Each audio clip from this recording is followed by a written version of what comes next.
Hello everyone, Heather Lou here from Closet Core Patterns, coming to talk to you about our latest pattern, the Nicks Dress and Blouse. This is kind of what we've been calling internally the Canyon collection, because this pattern was inspired by Stevie Nicks, one of my all-time faves, and then we also just launched the Mitchell trousers, which were inspired by Joni Mitchell, and obviously those two were probably getting up to all sorts of trouble in Laurel Canyon in the 70s. And in particular, Nicks has a very kind of like 70s boho source of inspiration. And so right now I'm just going to tell you a little bit about this pattern, show you some of the fun details, and then talk about some of the really interesting ways that you can completely customize this, because I think this is one of those patterns that's kind of like Lego blocks. There's all these different components that you can plug and play.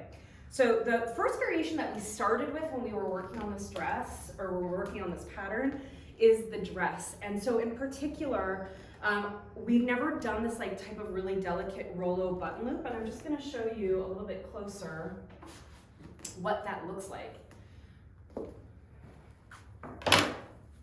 So as you can see here, this is a white one we made out of cotton.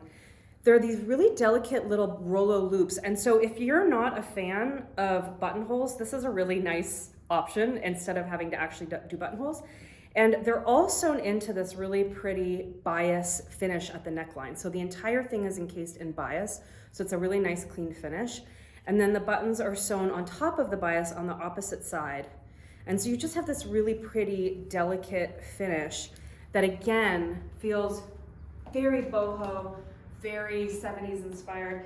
And you know, for some people, this is, I don't find that it gapes so much while I'm wearing it, but if you do find it's gaping and you don't want to see the inside, you can also just go and slip stitch this closed so you have that look of the Rollo button loops, but you're not actually seeing your bra. So that's up to you.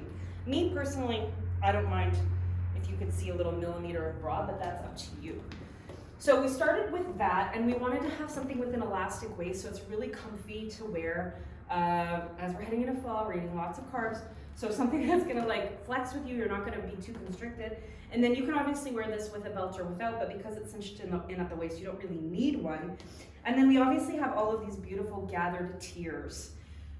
This is a pattern that is all about celebrating gathering as a concept. And we have a really great blog post that shows you a bunch of really easy ways to gather fabric if it's not your favorite. To be honest, gathering in the past has been one of my least favorite tasks, but as we were working on this pattern, I actually started to find it really soothing and meditative, I should say.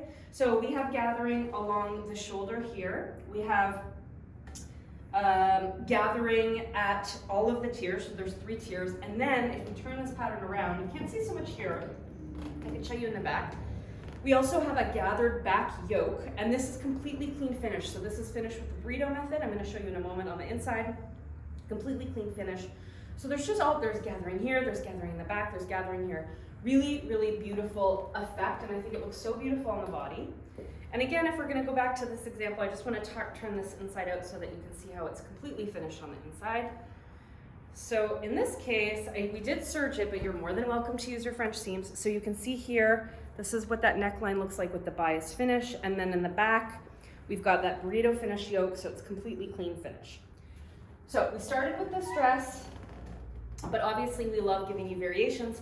And so the next variation we settled on I was just actually playing around when I was mocking up some samples, and I realized if I took the middle tier and we sewed it directly to this seam, we ended up getting this really beautiful blouse that has this lovely ruffle. And because of the way it's drafted, it's a little bit lower in the back than it is in the front. It's got a nice deep hem. And this is like my favorite style of blouse to wear in the winter, especially because it covers my bum. So if I want to be super comfy, I can wear a pair of leggings and wear this and a pair of knee-high boots, and then you look super sophisticated and you're like so comfy. Other big kind of variation was we wanted to give you a long sleeve and a short one. So you can see here, this sleeve is so pretty. It's got a gathered sleeve head, so here's another place where we're seeing some gathering. But it also has, I'm gonna see if I can show it to you, it also has a slight pleat in the actual hem. So yes, this is an elastic gathered hem here, but there's also a little bit of a pleat here. And that actually gives this really beautiful shaping and kind of volume to the sleeve that you wouldn't get without that kind of pleat shaping we've created. And then obviously we also have this version with the short sleeve. So if you don't want a long sleeve, you can just go ahead and do this really simple short one with a hem. And then that way you're not wearing the longer sleeve.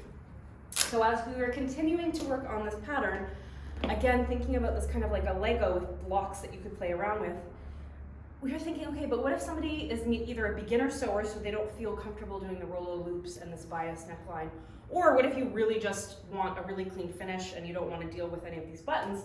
We also came up with a really beautiful option where it's just a V-neck, so it's the same neckline, but it's finished with a facing, and it's all in one piece.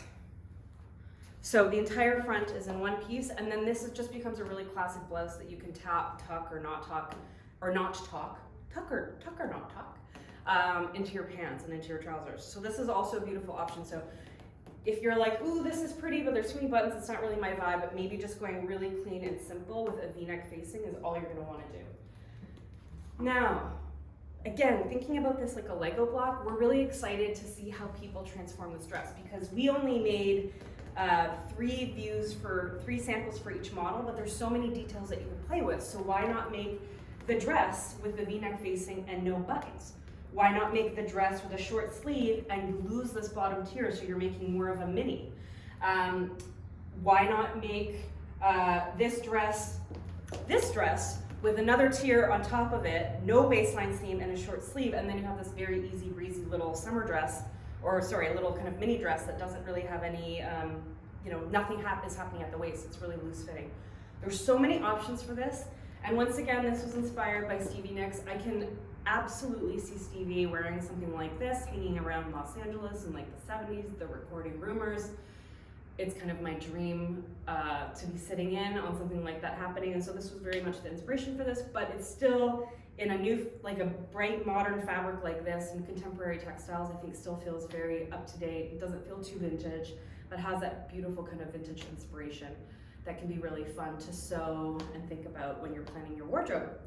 So this is the Nicks Dress and Blouse. We hope you love it, and that's it. Let us know if you have any more questions in the comments.